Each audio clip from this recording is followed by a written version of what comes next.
GG33 production, and today I got my crypto experts all the way from Las Vegas. Miguel, Charlie, what's up? Hey, how's it going? What's up, Gary?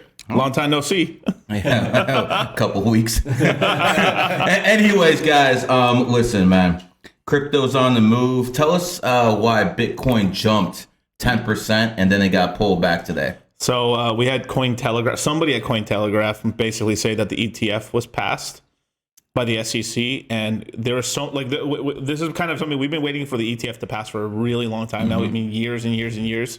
And the reason that it's so exciting is because it finally lets retirement money and kind of this passive 401k money into the space. Doesn't mean that all of it jumps in. It just means that like people can start having a position in it. But because it's so much money, it's been this big pool of money that's been evading the crypto space for a long time now. It jumped 10% in 10 minutes, bro. 10 minutes, that's a lot of money, bro. Yeah. We're talking about billions at that point to move fucking something like that. Exactly. Yeah, and the crazy thing, and this is what's so important about like the limited supply of coins, or just like not like these large, because Bitcoin's mostly traded in like the spot market and stuff, even though there is like futures and there is like all these other kind of properties for Bitcoin. $1 doesn't equal $1, even though that doesn't make sense. But if you bought $1 billion of Bitcoin, it isn't like the market cap increases just $1 billion. It increases like exponentially more and stuff like that. So when you start having how much money would you need to move Bitcoin at this point in time? 10%. What are we talking about? 15 bill? Alarm what area? Yeah, in a short period of time, and then it would have to be bought off like specific exchanges and stuff when you run out their supply or something like that. Usually, so like Coinbase and Binance, they had over 1 million Bitcoin on their exchange in the last bull market, right? That's how much they were holding. Now they have less than 500,000 Bitcoin. On their exchanges. It's a lot of Bitcoin. It's a lot of it's a lot out of how much Bitcoin that 21 million, right? 21 million in total over time, but 19 million and 19.5 million coins that are currently in circulation. So like of the let's say the two biggest centralized exchanges in the world, Binance and Coinbase, right, have a million or actually less than 1 million coins, whereas in the last bull market they had way more. They're the ones who are selling to the institutions, right? Mainly Coinbase, Kraken, Gemini, these types of companies. And so Michael Saylor and Elon Musk, they're the ones who have bought enough to move the price in this way, right? And so the news today was just enough to get a wick up. So half a day it moved. And then since it was false news, a lot of people sold off as well. Yeah, obviously. So it's $65 million. So someone was lying like Biden. Sorry? Someone was lying like Biden. Oh, exactly. Cointelegraph. But they're under investigation now. Yeah. But the last time. So what prevents someone making up something, making sure the price goes up, then selling, having all that fucking money they just made? Yeah. What stops people from doing that? Nothing outside of just whoever has control of the account that they're tweeting from and stuff, or reporting on and stuff. So what we were asking each other in the car on the way here, right, was Bloomberg reported this as well as Cointelegraph reported this. Right. So did they report it together in a manipulation attempt together, or is Cointelegraph just stupid? Is there any consequences for this whatsoever? No. Probably, maybe someone gets fired. Maybe. Wow. So one person gets fired. Basically, you're telling me these companies are just like women; they're unaccountable. Yeah, pretty much. Outstanding. $65 million of people's money was liquidated from this move. Yeah. So that's a whole lot of cheddar, you guys. But that being said, so if it was both Cointelegraph and Bloomberg, right, they would want to pump the price. Right. Or sorry, they would want to pump the price in order to sell because they think the price is going to dump. That's if they're smart. If they're dumb, which somebody at Cointelegraph could just be an idiot, right? And they want to make money for themselves, right? But it's not like a huge coordinated move. They could be like, hey, we're going to say this, and then when it comes back down to the price where it started, we'll buy it back again. We'll make a VIG here. So I would lean more towards that, where it's like just a smaller group of people. How many people in the crypto space have power like that they can move something with false news 10%? So the news organizations, there's not that many, right? There's Cointelegraph, and then there's CoinDesk. Yeah. And that's pretty much it. And so those two, they can push news any way they want. And then enough people that have legitimacy will take it on and tweet it out right away because they want to be the first. And they don't go and double check those sources because they assume those sources will be correct. But they're kind of run like what do you call it? Junior news organizations. Right. You know, they're not as professional as like a Bloomberg. Okay. Let me say two things. Number one, about Kick. This has been my first pod on Kick since I announced that I think Kick is going back in time. They passed new rules, new guidelines. They're basically a Twitch 2.0 now. You can pretty much get suspended for anything. So again, if I can't say certain words on this platform, F you, Eddie, I don't give a fuck. Okay, so you want to get rid of me, I don't give a fuck. Okay, I'll just go straight to Rumble. All right, and the problem with Rumble is the Tates don't like me. So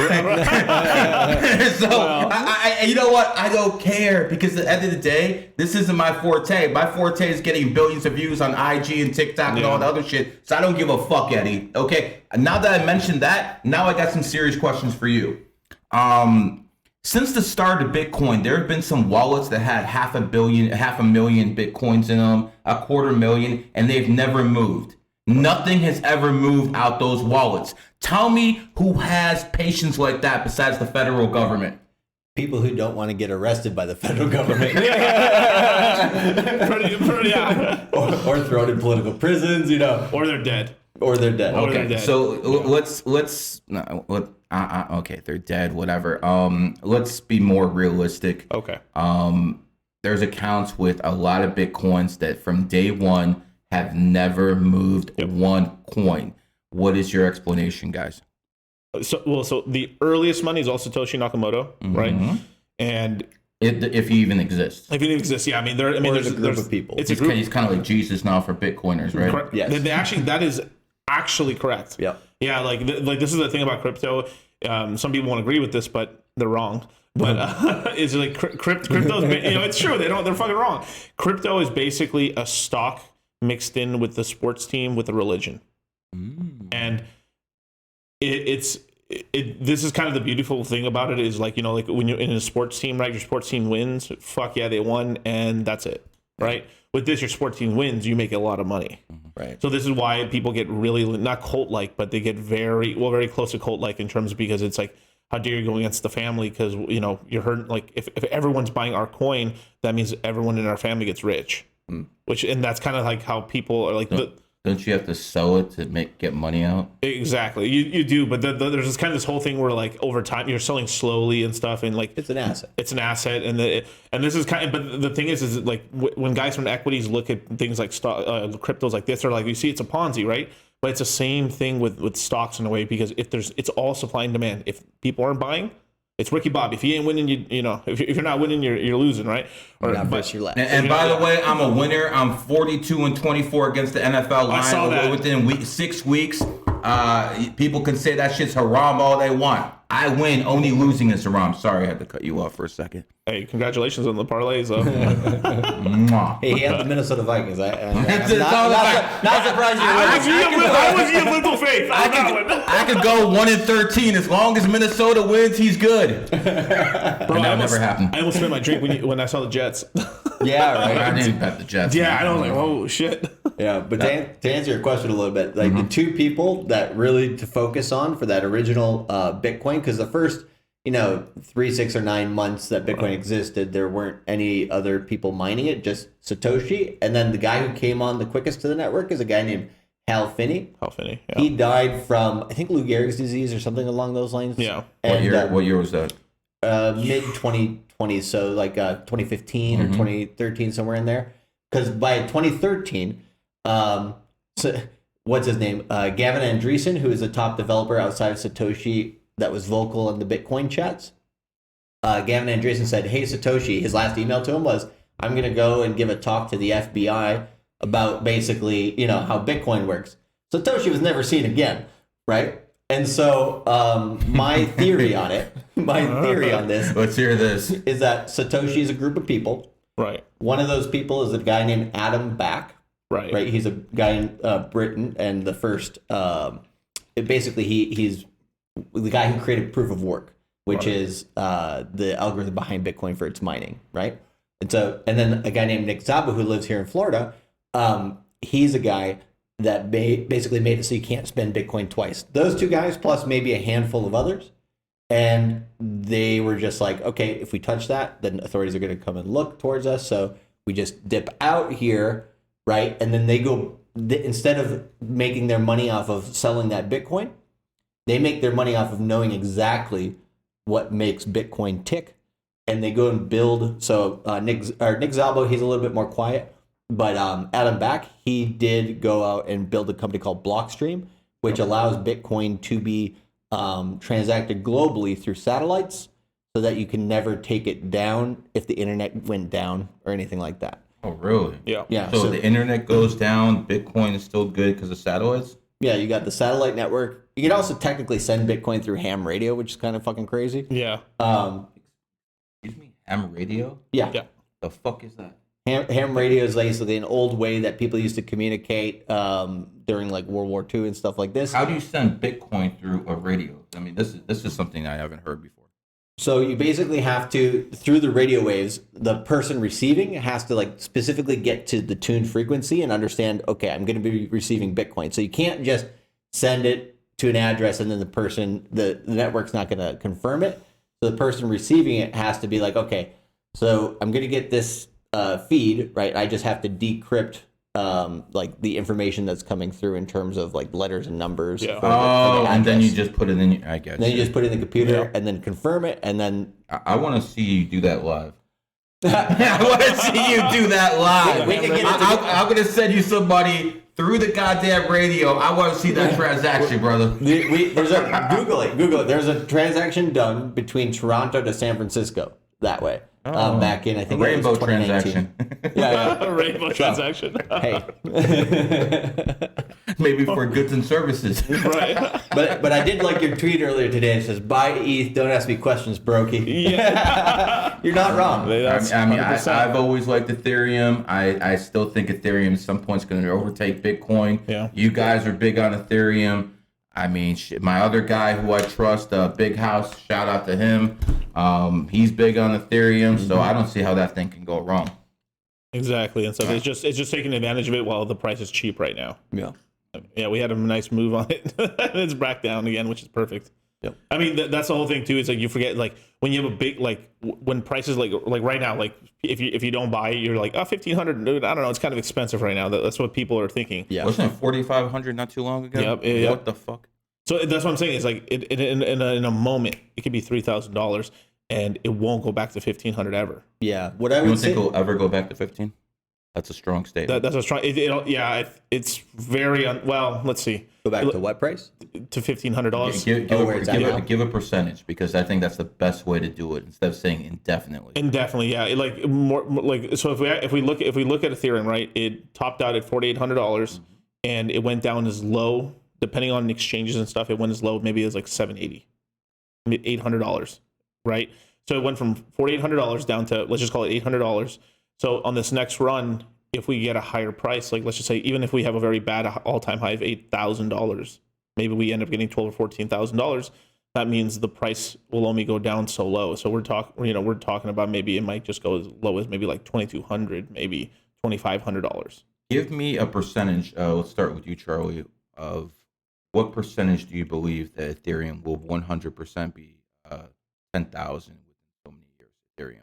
So I'll give the time, right? So I'll give it until the end of 2025. If it's going to hit within the next couple of years, that would be the latest it would do that, right? So end of 2025, likelihood of Ethereum hitting $10,000, I would say is like, for my analysis and my information, my opinion is 90 to 95%. Yeah. And you? The only thing that hesitates me from going that high is maybe just geopolitics or just some black swan event. Something bad happens, right? Yeah, because the only reason why I'm putting it that high is because of the Bitcoin spot ETF. Yeah. Is now virtually guaranteed to go through. That's going to bring trillions of dollars into the market. So that alone will pump Ethereum as well. Correct. But then Ethereum just got a futures ETF. If Bitcoin got a spot ETF, I think within 2 years, it's very likely Ethereum could get a big spot ETF as well. For Ethereum, yeah. If that happens towards the end of the bull market, let's say early to mid 2025, holy shit, bro, the price will get. Do you want to hear where the price could go if that happens? Let's hear it. $27,000. You're making people wet. That's with the Ethereum ETF. Yeah, if it passes. I have like a worst case scenario in terms of like the prices have really been suppressed. Better than a good, better, best. So my worst case scenario is like $8,000 Ethereum, right? This cycle by the end of 2025. You're saying 100% it gets to 8,000. 99.9%. Yeah, I'm with you on that one too. Okay. Yeah, and then 10,000 to 12,000, right? That would be my good level. Yeah. My better level, which would be like, okay, this is with the spot Ethereum ETF, 18 to 20,000, basically the same level that Bitcoin went to at the end of 2017. Yeah, I remember that. And that's a big psychological level right there. Yeah, psychologically, I think people would sell there. But if we go real fucking crazy and Bitcoin gets to like $170,000 or more, which I don't think is going to happen, but if it did, right, and then you got some other craziness in terms of like the general market is just up and they're printing a lot of money, then that $22,000 to $27,000 mark is technically possible, but it's the best, scenario case. Okay. Let me ask you this. Let's go devil's advocate. Okay. What would have to happen for Ethereum and Bitcoin just to completely flatten out? There's a lot of things that could happen, actually. Yeah. I mean, Satoshi moving his coins is one that could like start to Scare people. U.S. government, you moving its coins. The U.S. government, the U.S. government, I think has like, I have to go back and look, but they don't have nearly as much as like centralized exchanges do. They don't have a million. No. Not even close. Maybe 100,000. They've sold off a lot actually through auctions in the past, so they could. What right do these people have to take people's wallets and auction them off? They don't. Nothing. They don't at all. It's fucking Just crazy. last time I talked to you guys, we talked about the top 10 cryptos, and you basically told me 3 of the top 10, USDC and a couple others. I believe what was it, Solana and another one. If the government wants you shut down, they will shut you the fuck down. They'll shut you down. What are those 3? In terms of USDC, Solana, Solana, and what was the other one? Tether. Well, yeah, Tether could be shut down through Bitfinex. Okay, so 3 of the top 10 cryptos, the government can shut you down for whatever they want. Yeah, 2 are stable coins. Mm-hmm. Yeah. One's a cryptocurrency. Right. And Solana is probably the weakest centralized cryptocurrency, but its price is going to go up because of VC money. It's just so much quicker than Ethereum. Well, right, because it's off of one centralized exchange in Germany, or like one centralized server. So Right, in Germany, yeah. You just throw like a ton of bricks at it and it goes down, you know what I mean? Yeah, Germans lost 2 wars. I still have to figure out how to explain to my kid how they lost 2 wars, but they're still running the EU. It's very interesting how that works, man. Yeah. All right. I'm here for the French slander. Well, we know none of us want to be in France, that's for sure. That's right. I think one of the funniest things I ever heard was after Nazis invaded France, they said the French troops should have joined the Olympic Games because they were running so fucking fast from the I believe that shit. I see nothing's changed. Nothing's actually changed. Guys, let me ask you a few more questions. Sure. What do you believe is the best privacy coin? Monroe's. I'm a big believer in Zcash. Right. What do you believe is the best privacy coin? Because let's be honest, we don't live in fucking China. Right. I don't feel comfortable with people going up, looking at my Bitcoin address and seeing everything I spent money on, right, who I sent. This isn't fucking China. Yep. So at some point, Americans are going to get sick of that shit too, at least in my assessment. What privacy coins do you recommend? Because that's going to be a big deal, at least in my opinion. I mean, there's really only 2 competitors: Zcash and Monero. Yep. That's it. There's no third one? I thought there was a third one. There are, but they suck. They kind of suck. There's secret network and stuff. They're a good privacy network. Pirate chain. Yeah, R and stuff like that. There is one that I'm hopeful for, but it's not going to be 100% privacy. But at least like Litecoin has a Mimblewimble, and we'll update that. So it means like if you download a Mimblewimble wallet for Litecoin, you'll be able to pay people in Litecoin, and they can't tell your transactions. Okay. But on exchanges could. So gotcha. There's a backdoor. There's a backdoor, but it does allow you to like pay people without transcripts. That's kind of the fucked up thing is like I mean, you're paying employees, your employees, you don't want your employee to see how much money you have in your bank account. I mean, it's kind of crazy.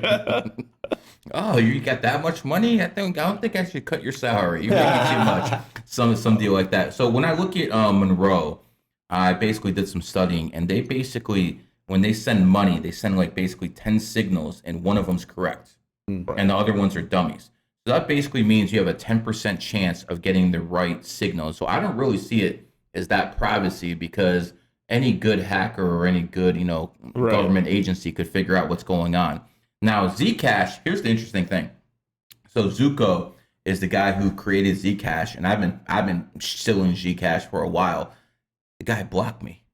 What? Really? The guy who the number one supporter. Yeah, I'm like GG33 is like 4% of all the money in Zcash or something like that. Some ridiculous amount. Wow. I've been pushing it, and this guy blocks me, so no one can ever say I'm fucking shilling for money. Right. Okay, I don't do that, but I do believe Zcash is way more has a lot more privacy aspects than Monero. I believe there's also a backdoor in Zcash. Yeah, they say the same thing from Monero. What do you think? It's very possible. I think there's a backdoor in both of them. To tell you the truth. I think Stanford, with the university, created Monero. I think there's a big. Liberals created.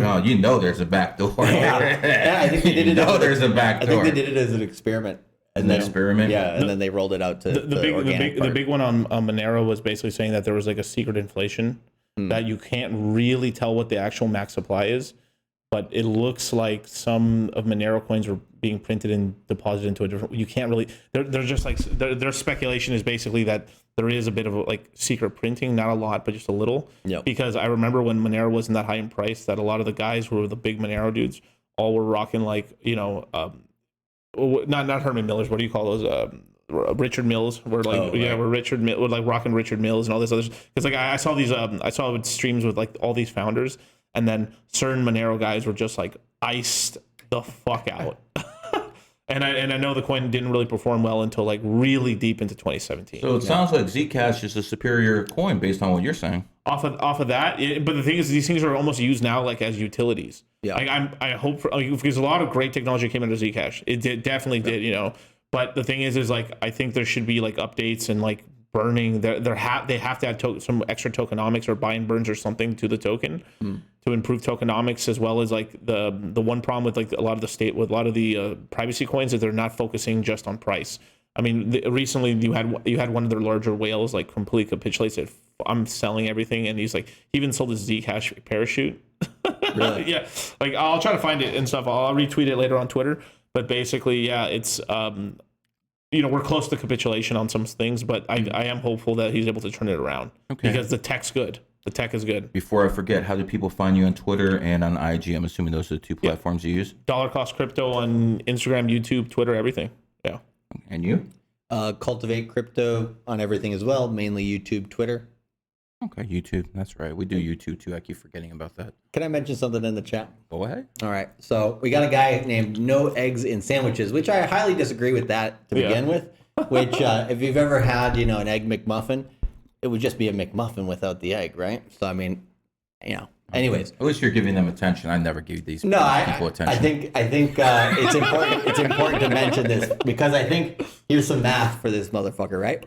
So Ethereum $2.5 trillion market cap by 2025 is retarded, he says. Right. Okay. So we're talking about good, better, best scenarios, right? So he did the math. So he's smart enough to do the math, right? Yeah. Which is that would be the market cap of Ethereum, let's say around $25,000 Ethereum. Correct. Right? But think about this. If we go to a $10 trillion market cap, gold is right now at a $12 trillion market cap. Basically, the entire crypto space going from about a $1 trillion market cap to a $10 trillion market cap, that is the best case scenario. Right? If we get anywhere near a $10 trillion market cap in the bull market, you will want to sell. So if you look at fib levels and different things on Bitcoin, it's highly likely that if we did extend up, we would go to about $9.5 trillion market cap. So we would just barely miss that. Right. But how much percent of the whole crypto market right now, of the $1 to $1.2 trillion market cap that we have right now, how much of that is Bitcoin? About 48 to 50%. Yeah. How much of that is Ethereum? About 18%. So Ethereum being a quarter of the market cap in the best case scenario of a $10 trillion market cap is not retarded. Right. It's extremely logical based on current information. So I'll just say that. What's his market cap right now? I'd have to look, but basically it is 18% of about 1.1 trillion. The market cap right now is 191 billion. 90, Yeah, and Bitcoin's, whenever we get into a bull market, Bitcoin's... That's nothing. It's nothing. I know. And again, people are saying new. like, whoa, that's $1 billion. Listen, I'll never have that type of money. But as individuals, that's a lot of money. For a collective, It's not a lot. that's not that much, guys. I mean, there's still plebs out here who think $1 million is a lot of money. Right. I got a room for you. You can't fucking rent this place here for a fucking bill. Okay, so what I'm basically trying to tell you is when you look at all these numbers, you're like, oh, wow. Let me tell you something. In 2008, Barack Obama and George Bush went to Congress to try to get $700 billion. And they had to fight like hell to get $700 billion. That was 15 years ago. We've given more to fucking Ukraine already. Yeah. So this is what I'm trying to tell you. This inflation is going through the roof. Yep. So you better add a couple of zeros to what you fucking think is real money. Because I don't think $1 million is a lot of money. I don't think $10 million is a lot of money. Unless you got like 50 to 100 as an individual, you're not really a fucking real baller. And I don't have that type of money. These guys don't either. But guess what? We will. So let me explain something to you guys as well, right? Like right now, the market cap of crypto right now is like $1.2 trillion. So if you take out Bitcoin and Ethereum, right? Bitcoin and Ethereum, amazing cryptos, they're the blue chips, right? Yes. You take these out, the entire altcoin market is between $330 billion to $400 billion total. What's that day in gold? So there's companies on the S&P 500. There's like like I think Stripe might be worth more than all the altcoins in crypto right now. This is what I'm saying is like these numbers. A criminal organization, by the way. Yes, sir. Yes, sir. Just like PayPal. Especially PayPal Mafia, right? But that's what I'm trying to tell you. There's companies out there, right? Like Apple's worth multiple times the entire crypto market cap right now. The entire thing, multiple times over. Saudi Aramco, don't even get me started, right? But if you actually look at this, right, this is how big of a wealth transfer it is. People owning a fraction of a percent of a coin in here, and this coin ends up just going up significantly. This is why this is the biggest wealth transfer in history, is because when these market caps increase, if you're in good cryptos, you end up getting such a large increase to your total wealth. It's insane. Like you'd be surprised. You think like, oh, I just own like 10% of a percent of a crypto, or like 1% of a 1% of a crypto, which is like nothing. It's like 0.0001% of the supply, and the token goes to like holy hell and back. That's life-changing money stuff. This should show you how much wealth that people at the top are keeping away from you on purpose, trying to keep you as slaves. And this is why this is so important. This entire industry has made, I know so many people that have changed their lives, that made like tens of millions of dollars, made their first 100,000, bought their first house, like changed their lives off this little fractional thing. But there's also the flip side of the coin. A lot of people who put it in at the very top and lost everything. So let's keep it real. That's it's always true. Both. There's a lot of people who invested in Bitcoin at 65K. That fucking lost a whole bunch of money. But obviously they weren't listening to you two. Right. That's the point, guys. But this is why we're preaching, and we're on here like trying to get you guys into crypto now, not 2 years from now. When you watch, one day you guys will hear this on the news. Bitcoin today crosses $100,000 for the first time ever, right? Like when you start hearing Bitcoin's crossed $100,000, and then the media machine goes, do you know that the first Bitcoin transaction ever was $10,000 for a pizza? That pizza today is worth fucking $10 billion. Would you pay $10 billion for a pizza? And what the news basically calls you an idiot when the prices are low, and then when the prices are high, you stupid idiot, why weren't you buying? Why weren't you buying? Ha. So the media is just trying to FOMO you in. They're trying to make you exit liquidity. We're trying to make sure that you exit. Oh, me and this with liquidity. Me and this man have a bet. I think Bitcoin gets to 99,000. He has and you have until when? November 2025? Mid-November. Mid-November 25. Okay. I think you gave me a little leeway to the end of the year, but we'll go back and look at the clip. Okay, everything's taped, man. So here's my strategy. I'm coming to get my money in November 16th. I'm coming to get my money. See, here's my strategy on this. I'm always going to count that 3 months before. Here's my strategy on this, right? So I'm buying Bitcoin, Ethereum, and other cryptos right now. When that passes $100,000, right, we start dollar cost averaging out, and then I get 20 extra K to play within the market if there's any like altcoin opportunities. This is going to be great. So this is what I think is going to happen. I think it gets to about 90, maybe 99, and as soon as these people are celebrating, it's going to be the same thing that happened in 2017. They think it's going to the moon, and then whoop, boom. But regardless, we all believe it's going up. Yes. And this is just a friendly bet. And right, and like let's say you're right. Let's just say you're right. It reaches 99. Sorry, Charlie. Hey, I'll be making profits by that point anyway. I can cut off 20K for Gary. But that's the important part why we're buying today. Cash, motherfucker. If fucking Bitcoin is $99,000, Ethereum is at least $8,100, maybe $9,000. Yep. So at that point, we're telling students, hey, take some fucking money off the table. Yeah, it's going to go higher. It can. Get your principal. Like this is the thing. Like right now, it's like shooting fish in a barrel right now. Yep. Buy the best assets. You're going to win. As time goes on, it starts becoming, all right, let's get into the new projects. Or like it becomes like, especially 2 years from now, it becomes more of a game of hot potato. Really. And it's a very hot potato because the money's being made fast. So like the for sure money's being made now. The more speculative kind of gambling is going to happen in a year and some change from it. Yes. Chat room, it is true. Michelle Obama is now plus 700 when she was plus 2,500 when I said what I said on your show that she would be the Democratic nominee. So the odds are coming down. So obviously the bookies see the exact same thing I saw, but I saw it way sooner. Guys, I know you guys have flight, but I have one more real question. Since cryptocurrency has basically invaded, humanity, and it's a part of the financial system now, we've never had a major war. Right. Mm-hmm. We've never once had a major war while crypto has been basically alive. Yes. If the Israel-Palestinian conflict gets out of hand, Lebanon, Hezbollah attacks Israel from Lebanon, then they might go in there. Syria might get in the war. The United States might get in the war. They already have aircraft carrier over there. Iran might jump in. This might be a domino effect, just like World War I. My question is, obviously, no one knows 100% what could happen because there's no examples to go off. But Miguel, let's start with you. What do you think could happen to crypto if we have a major war? Is it going to zero, or is it going sky high? So it's a little of both. So basically, what's going to happen initially, we're going to go down in price because everything's attached to everything, right? If stocks will go down, crypto will go down, and then real estate will go down. After that, we'll have a recovery, and then over time. So this is kind of the it's both a good thing, but it's kind of doesn't make me feel good about this. But there's kind of this thing where when countries destabilize, a lot of the wealthy and a lot of the people that they end up transferring their money into things they can run away with. So people buy jewels, art, gold, silver, and they get into dollars and they get into speculative assets like crypto to get their money out of a country.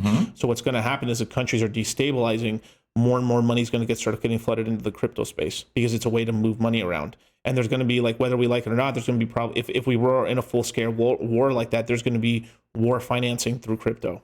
Yeah, there was a pump off of in February of I think it was, what was that, 2022 when Russia invaded Ukraine. There was a pump off of that because there's a lot of people trying to get money out of the country. That's not a real war. But no, I'm just saying it's like it's a small microcosm of what could happen. But that's a proxy war. Yeah, the one thing I will say is, where does it happen in the 4-year cycle is the main question for me. So the first year of a 4-year cycle, everything is kind of going to the Bitcoin bottom, so there's no trust in anything, right? We already passed that. That was the end of last year. Now we're in the first year of a 4-year cycle, which we're concluding at the end of this year, and that's Bitcoin accumulation. So it's really hard to dunk Bitcoin's price under its realized price, which is about $20,500. So if it were to happen like soon, right, Bitcoin could go down to, I would say, push it down below that price, which is its kind of floor price of $20,500, probably go down to like 18. I wouldn't think it would go below 15,500, which was last year's low. I think it would be kind of like the Corona crash of what we had in March of 2020, where Bitcoin came down to the low of its cycle, but not quite. 3,100 was the low. It went up to 3,800.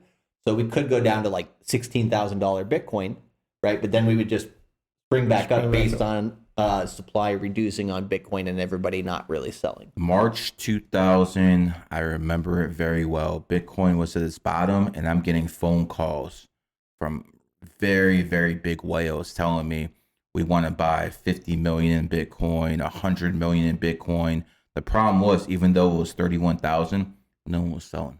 Yep. Like, no one wanted to sell at that point. They were actually offering people an extra 1,000 to basically. That's what they were telling me. Buying people, I would pay an extra 1,000 on top of it. Yep. At that point, I was like, okay, we know this is the bottom. Yeah. When real rich people start getting into it, we know exactly, because they know what the bottom is all the time. Yeah. Yep. Let me end like this, guys. When it comes down to cryptocurrency, do you think this is 100% the future? It's going to replace fiat currency. This is the way to go. Or do you think this is just going to be another tool in the toolbox, like the stock market, like gold? Or do you think at some point crypto replaces fiat currency? Because that's my personal opinion. Right. I believe the powers to be want everyone on crypto. They have a whole bunch of cryptos now, but within 10 years, who knows? It might be on a couple around. I believe the Fed's going to come in the game. Yep. I believe the Federal Reserve's going to, because I don't see them keeping this petrodollar game working for too much longer, because you can't invade every single country. 20 years ago it was easy. Saddam switched from the dollar to the euro. You go in there, invade, and then Donald Trump's dumbass is like, oh, how come we didn't take the oil? Well, we kind of did take the oil because we don't care what the oil is as long as it's sold in American dollars. Dumbass. What's crypto price in dollars? The price for crypto in dollar. Pretty much almost all crypto is bought and sold in dollar price. Yeah. Okay. Yeah. So basically, what I think is the Federal Reserve is gonna dump the petrodollar system at some point, and they're gonna force people to take cryptos. Now, I don't think that's a bad thing. I think that's the next 365 days.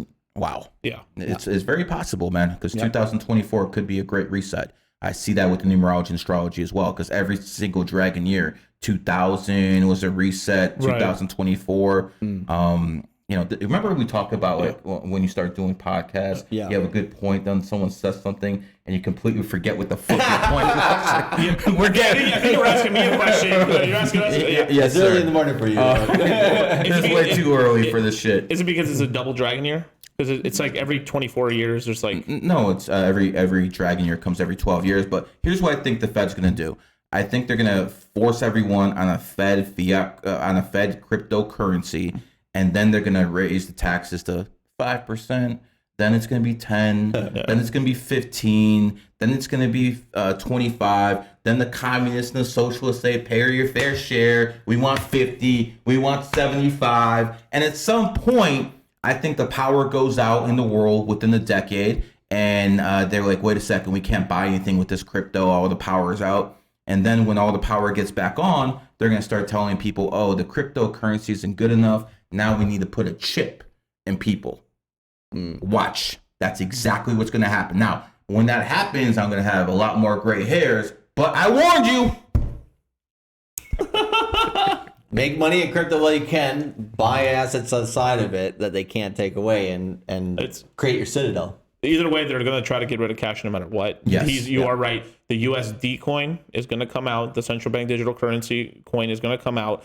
It's going to onboard more people into crypto. Yep. But a lot of these cryptos they're not in control of them, but they're buying a lot of the assets underneath them so they can manipulate the price a little bit more. So that's what's going on. So they're getting ready. But because it's not fully, this plan hasn't been realized yet, there's a lot of money to be made, basically. And then as time goes on, we can find ways to kind of pivot away and kind of protect ourselves. But right now, the play is just get as much money as you possibly can right now, so you can choose the kind of life you want. Sounds like the play all the time, bro. It's always the play. I mean, that's life. That's a capitalist move right there, brother. We talked about what we like, but we haven't really talked about what we don't like. And this is where I say hi to my XRP fans. They won the lawsuit, just like I said they would. XRP, a dragon, got sued by the SEC, a dog, and as I said, they won. I also said when it would happen, nothing would change, and that's exactly what happened. Absolutely nothing changed.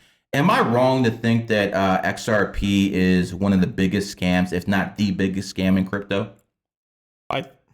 It's been dubbed as that for a while. It's been that for like a while. I mean, I mean, what it does is already kind of against what crypto stands for anyway. They're here to onboard the banks.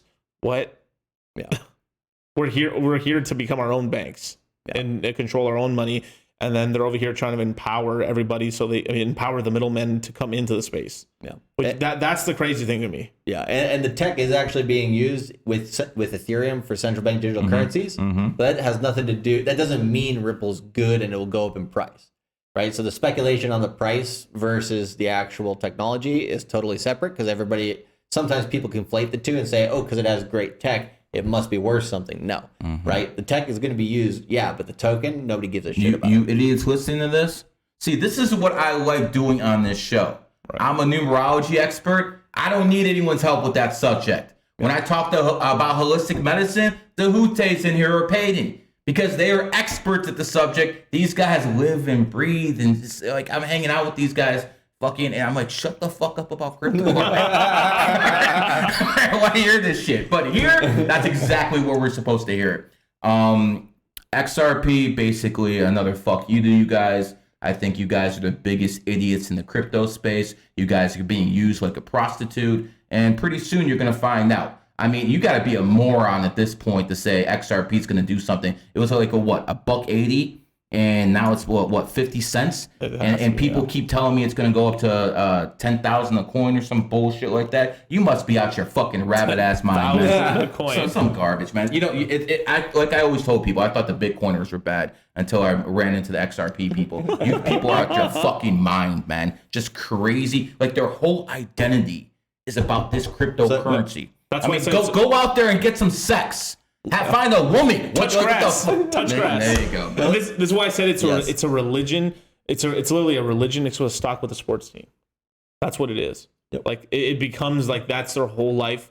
And the one that I feel bad for some of these people and stuff like. But hey, the thing is, I think it still can make some money here and there. A fool and the money will always part ways. Yeah. Yep. But this is why like I love crypto so much. But it the one thing it does is it gives people hope, because a lot of these people have been like hopeless that like a lot of these guys have like we're just going to be like wages or never actually own a business or never do anything that like to really like escape the matrix, basically, whatever, LOL.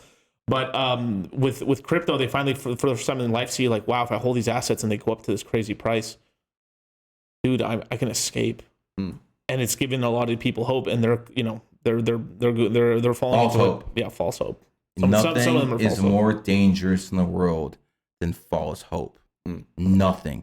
When the presidential election was going around, and this CIA or NSA puppet Q or Quainon was going around. Remember what he always told people? QAnon. He always told people, trust the plan. Don't do anything. Just trust the plan, because he was giving them false hope. Yep. That's what it always was. It was always false hope. And I want you guys to understand how to distinguish between false hope and what is real. Gold is real. Gold has always been real. Most of these cryptos, and tell me if you think I'm wrong, are going to be gone within... Pets.com. Yeah. I mean, 90% of the cryptos today are going to be not existing in the next 10 years. Short Dogecoin. Hi, Musk. What coins do you think we should short? Ooh. That is a question. Give us at least one. I know you don't want to do it. Give us at least one. I think. Oh my god. I mean, you can tap out. If you want. Let me. I actually think SHIB. I think SHIB might be a little bit in trouble right now. It's mostly because Elon's kind of shunned Doge right now, and this is kind of taking money out of the meme. Like right now, people aren't really throwing a lot of money into memes right now. So like, I think all it takes is Elon to make one tweet. Though. One tweet, exactly. But he's making it about Dogecoin itself. Yeah. If he's going to talk about a coin, basically. Right. Yeah. All right. Let's see if you have a little bit more courage than this guy. So I'm gonna give it a little bit of a slightly different twist. All right. Yeah. So I'm gonna say the coin that, to answer both your questions, which one would I short and which one don't I like all that much? It's not that I hate it. It's just I don't like it all that much. It would be Algorand. The fuck is that? It's just a shit coin that Gary Gensler had once shilled at his what do you call it? This is not the SEC MIT guy. Yep. Yeah. So he was showing a coin before to his MIT students. Yep. He was showing a coin, and then he became the head of the SEC. And he now says people shilling coins should go to jail. So Gary, interesting. you know, not you, but yeah, the Gary Gensler. Yeah, well, right? he has a 1R. I got 2. There you go. So, exactly. And so, like, okay, why Algorand?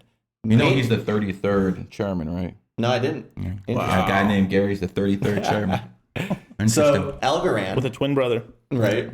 Oh, have you ever seen his twin brother? I got a better looking wife. Yeah. Yeah. The twin brother of Gary Gensler is terrifying, bro. Absolutely terrifying. Like, there's 2 of these motherfuckers.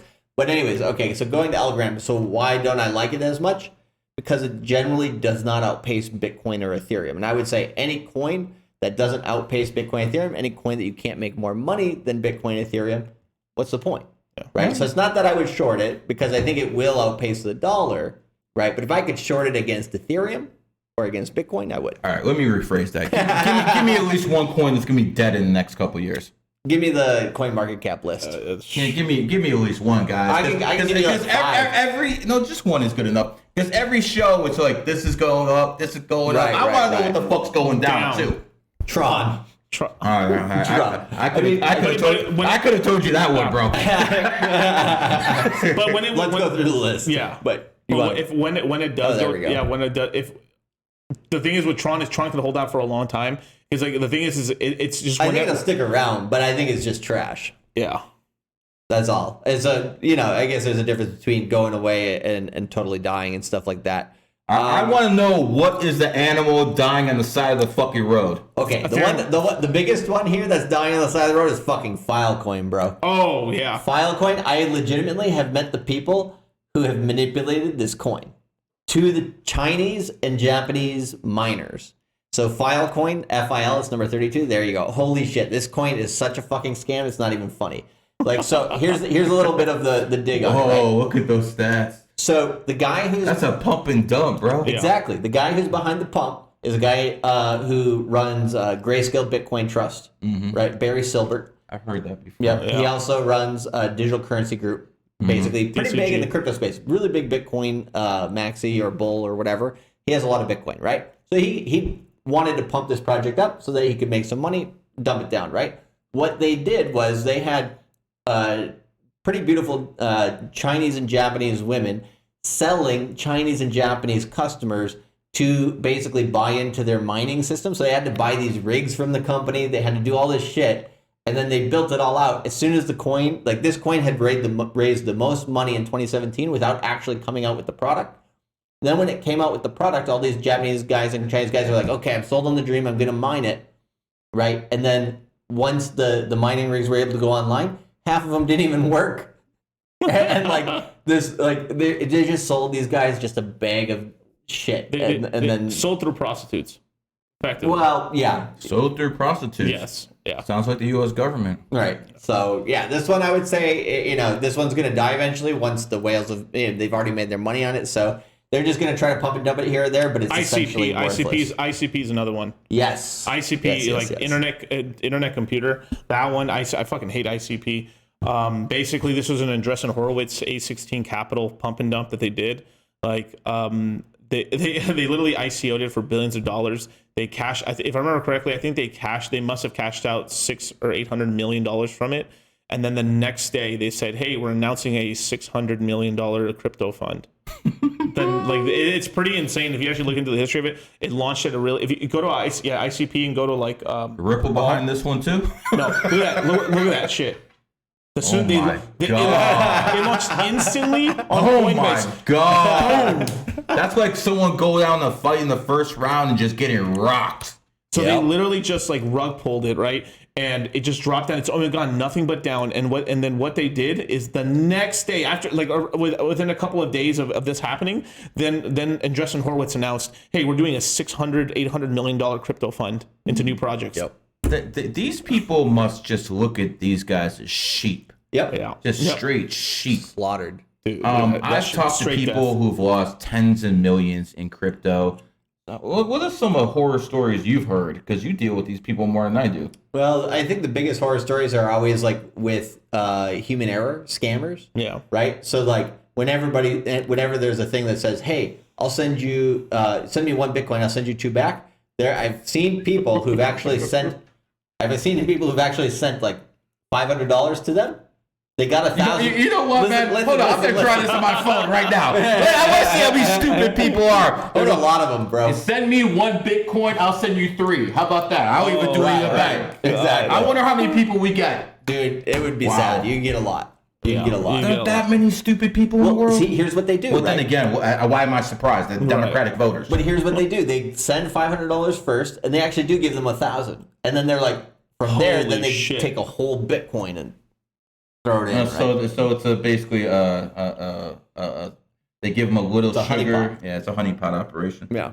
I will tell you like 3. I'll tell you some coins that I'm excited for right now that I'm actively buying. Mm-hmm. I'm buying Maker. MakerDAO is basically the coin that ends up creating DAI. It's just another stable coin. Basically, what they're doing is they're gonna convert from just a token on Ethereum to an L1. So they're gonna be like a version of Ethereum, a competitor to Ethereum. But what they're doing is they have like $2.5 billion of dollars that they've turned into treasuries, and they're taking these treasuries profits and buying their own coin back. Treasuries. So they're taking so let's just say I deposit $1 million into DAI. I'll receive 1 million tokens. They'll take my $1 million and then go buy U.S. Treasuries, which pay like 5% on 2 years, or depending if they're doing 2 or 10s. Losing money on inflation. Yeah, losing money on inflation, but in terms of paper, like they actually are getting buying power to actually buy coins. So, but the thing is, like you gave them the cash, they're making the 5% VIG, but they're going to start paying 3 or 4% back to people. So people are going to be like, wow, I have a stable coin that can actually pay me like 4% yield, and it's legit. It's not like bullshit yield. Holy crap. And then so I expect like the whole stablecoin market is going to start growing pretty exponentially, because as soon as Maker starts doing this, USDC, because USDC and Tether have been basically like, I think half their balance sheets is treasury, so they've been like stacking cash. Like if you buy a 2-year bond, right? You put $1 million down, you get $52,000 a year for every million that you have in there. These guys have billions of dollars in treasuries and stuff. So they're making hand over fist in terms of profit. So I'm pretty bullish on Maker right now. And the only thing that's directly correlated to more stable coins coming into the market is Ethereum Bitcoin's price going up. That's like one of the only direct correlations that we have in all of crypto is whenever we have more stable coins in the market, Bitcoin, Ethereum always go up. So like if that's the case, market's going to be doing pretty well. Market's going to be doing really well. So that's one coin that I'm starting to buy right now. Honestly, I'm really bullish on I'm very bullish on the Pulse Chain ecosystem, Hex, Pulse Chain, PulseX, and maybe what's called a Fame and Famous and stuff like that. But the one thing with that ecosystem is I am sort of doing like a bet. And here's the bet, is that on the 28th, Richard Hart, which is the founder of that whole ecosystem, we're going to see what's going to happen with his lawsuit. And why the 28th is that's when that's when it's the at. lawsuit is, yeah, November 28th. And so I'm really deep in that ecosystem and stuff. If you want to wait until after the 20th, perfectly okay, just to see where things are going. But I'm willing November 28th. November 28th this year. And then I think by January the rest of the crypto market's moving. He's in trouble. He's in trouble. We'll see. We'll definitely see. Interesting. He's in trouble based off the numerology. He's in trouble.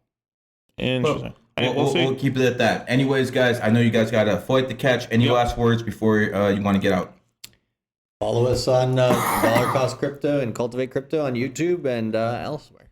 I just want to say I've been in this space for almost 10 years. Crypto. I know various crypto personalities. I've been asked to pump up coins. I've been asked to basically shill coins. I've been offered money, all sorts. These are only 2 guys I ever recommended. So it is what it is, guys. This has been a GG33 production. I'm out. Peace.